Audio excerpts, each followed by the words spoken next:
Repérer facilement et rapidement les répétitions dans les bases de données est un enjeu souvent capital.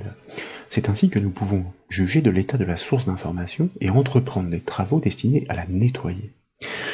Pour appréhender les techniques de repérage à mettre en place, nous proposons d'agir sur des données numériques. Exemple. Et pour étayer les démonstrations, comme toujours, nous suggérons de débuter les travaux à partir d'un classeur Excel, offrant une structure et des fonctionnalités. Classeur proposé au téléchargement sur le site bombache. Elle offre un tableau rempli de valeurs numériques bornées. Ces dernières, l'intégralité de la plage. Nous exploitons simplement la fonction Excel. Comme ce tableau est constitué de 64 cases, des redondances sont forcément générées. Sur la droite de ce tableau, en colonne N plus précisément, vous remarquez la présence d'un bouton et d'une légende. Tous les calculs d'une feuille Excel s'actualisent sur événement. Il peut s'agir d'une cellule dont la valeur est modifiée, par exemple. Mais pour plus de confort, nous ordonnons le recalcul au clic sur le bouton générer. De fait, à chaque clic, la fonction aléa entre bornes produit de nouvelles valeurs automatiquement repérées. Pour poursuivre les remarques, en haut de la fenêtre Excel, je vous invite désormais à cliquer sur l'onglet Développeur pour activer son ruban. Et puis, dans la section Contrôle de ces derniers, à cliquer sur le bouton Mode Création pour pouvoir actionner notre bouton de feuille en conception sur lequel donc nous allons double-cliquer pour basculer dans l'éditeur de code VBA Excel, plus précisément entre les bornes de la procédure événementielle Générer clic Générer étant le nom du bouton. Il s'agit donc du code déclenché sur l'événement du clic engagé par l'utilisateur sur le bouton Générer. La méthode Calculate de l'objet Application intime l'ordre aux fonctions de se recalculer. Mais soyez sans crainte, il s'agit de la seule apparition du code VBA dans cette application, qui plus est fournie. Nous allons revenir sur notre feuille Excel et de préférence sur le classeur source sur lequel les travaux ne sont pas encore engagés.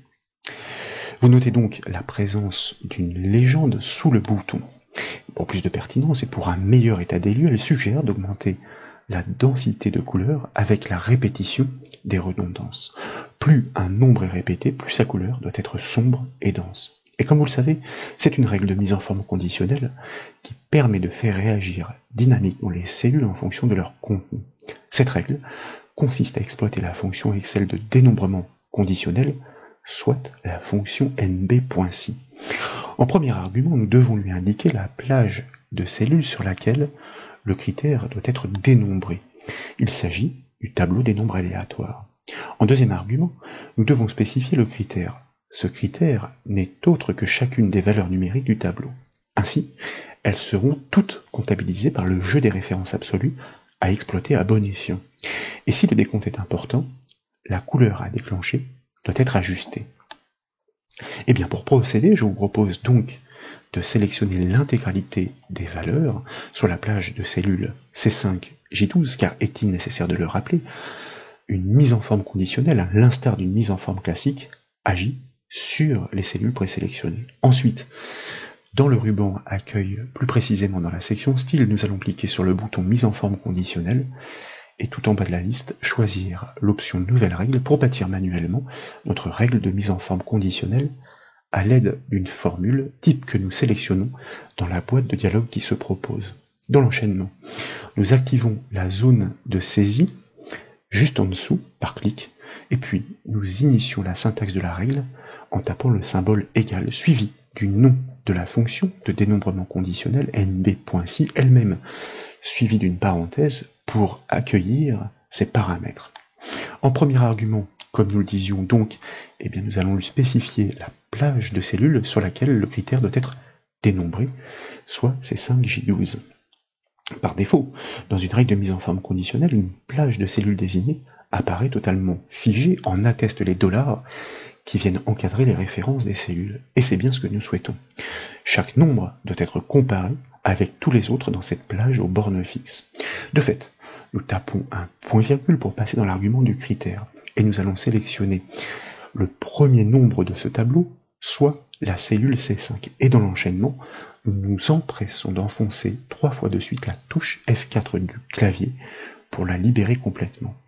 De cette manière, les dollars disparaissent. De fait, la cellule désignée va progresser en même temps que l'analyse chronologique de la règle de mise en forme conditionnelle s'effectue. Comme tout le tableau est sélectionné, tous les nombres vont être étudiés tour à tour et comparés aux autres dans une plage en revanche figée. Nous fermons donc la parenthèse de la fonction nb.si puisque nous avons terminé de renseigner ces paramètres. Il nous reste le critère, la condition à vérifier. Est-ce que ce dénombrement vaut 2 ? En d'autres termes, nous cherchons à identifier tous les doublons et comme le mentionne la légende, ils doivent ressortir sur un fond orange très clair. C'est pourquoi nous cliquons maintenant sur le bouton Format et dans la boîte de dialogue qui suit, nous activons l'onglet Remplissage pour choisir un orange clair dans la palette de couleurs fidèle à celui proposé par la légende. Réglage que nous validons à l'aide du bouton OK. De fait, nous sommes de retour sur la première boîte de dialogue. Le résumé est fort explicite. Tous les doublons doivent être dynamiquement mis en forme sur fond orange clair. Je vais me permettre de prélever et de copier la syntaxe de cette règle dans un premier temps, car, comme vous vous en doutez, pour les deux autres à mettre en œuvre, la syntaxe est quasiment identique. Nous validons ensuite cette règle en cliquant sur le bouton OK de la boîte de dialogue et de retour sur la feuille, tous les nombres en double surgissent instantanément. Et si vous cliquez sur le bouton Générer de la barre d'outils sur la droite, les couleurs se déplacent automatiquement pour identifier les nouveaux doublons. Deux règles restent à bâtir pour identifier les répétitions supérieures. Comme nous le disions, le même protocole doit être respecté. Tout d'abord, la plage de cellules intégrales doit être sélectionnée. Et puis, cette fois, dans le bouton mise en forme conditionnelle, je vous propose d'utiliser la commande Gérer les règles pour pouvoir les construire dans l'enchaînement depuis le gestionnaire des règles. Nous allons cliquer sur le bouton Nouvelle règle. Nous utilisons de nouveau une formule, syntaxe que nous collons, et puis nous allons simplement ajuster la condition. L'égalité cette fois-ci change. Nous souhaitons vérifier tout, repérer tous les nombres qui sont répétés à 3 reprises, et comme l'indique la légende sur la droite, dans ces conditions, nous devons associer un orange plus soutenu avec une couleur de police rouge pour faire ressortir le texte sur un fond, ma foi, plus sombre. Le orange est bien fidèle, nous le sélectionnons dans la palette de couleurs de l'onglet Remplissage, nous activons l'onglet Police, nous déployons la liste des couleurs, nous choisissons un rouge rubis, nous validons ces réglages à l'aide du bouton OK de la boîte de dialogue et nous cliquons une deuxième fois sur le bouton OK. De fait, cette deuxième règle vient s'énumérer dans la liste proposée par le gestionnaire des règles. Dans l'enchaînement, nous créons une nouvelle règle, nous utilisons encore une formule bien entendu, nous collons notre précédente syntaxe et nous souhaitons maintenant repérer tous les nombres dont les répétitions sont supérieures à 3. Nous modifions notre égalité par une inégalité supérieure à 3 et nous devons associer un format avec un remplissage rouge et une police blanche. Nous cliquons donc sur le bouton Format, nous activons l'onglet Remplissage de la boîte de dialogue, nous choisissons un rouge rubis, nous activons l'onglet Police et nous choisissons un gris très clair, réglage que nous validons. Et de retour sur la boîte de dialogue, vous constatez effectivement que vraisemblablement ce format dynamique est fidèle à ce que suggère la légende. Nous pouvons donc cliquer une première fois pour revenir dans la liste de notre gestionnaire et puis une deuxième fois pour les mettre en application. Et dès lors, et comme vous pouvez le voir, toutes les répétitions sont clairement et distinctement identifiées selon leur rang. Pour des redondances moins nombreuses néanmoins, il conviendrait d'ajuster les nombres générés dans cette fonction. Pour ce classeur source, comme vous le constatez, la borne supérieure est fixée à 20 et non à 40, comme lors de la démonstration en préambule. Je sélectionne donc l'intégralité de la plage, nous modifions la première formule et nous validons le calcul par contrôle entrée afin de le répliquer sur l'intégralité du tableau. Et comme vous pouvez le voir instantanément, fort logiquement, la dominante de rouge est beaucoup moins importante qu'elle ne l'était. Pour parfaire ces démonstrations, nous proposons de réaliser 2 calculs de synthèse. Vous notez la présence d'une petite zone en bas à gauche du tableau, des nombres aléatoires. En D15, nous devons extraire le nombre le plus souvent répété. Juste en dessous, en D16, nous devons indiquer à quelle fréquence il apparaît.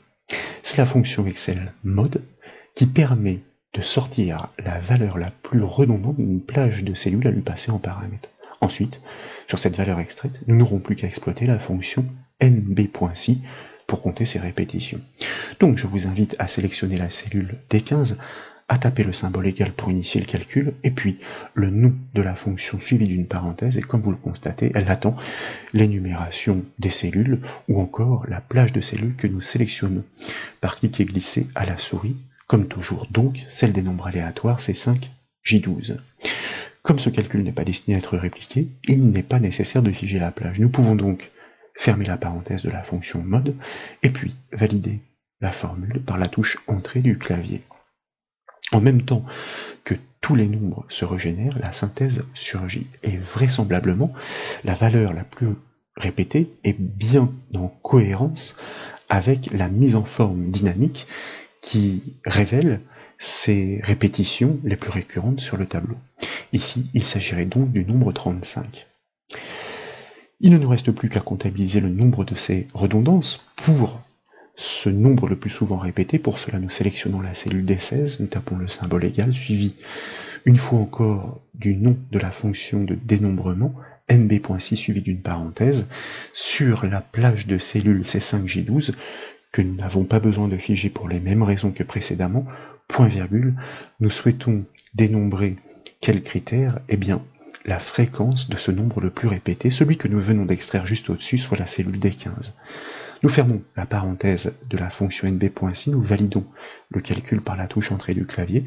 Cette fois, semble-t-il, le nombre 36 est le nombre le plus répété, et il serait vraisemblablement inscrit à 9 reprises dans ce tableau des valeurs aléatoires. Voilà donc pour ces démonstrations, j'espère qu'elles vous ont plu. Si c'est le cas, comme toujours, je compte sur vous pour mettre un petit j'aime à la vidéo.